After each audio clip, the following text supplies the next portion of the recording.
Това е, както обещах. Историята, как умрях.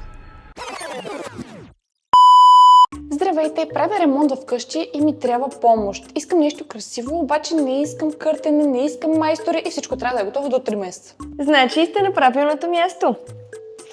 Самозалепващите винилови настилки са много добро решение, когато искате бърза промяна на пода без да ремонтирате.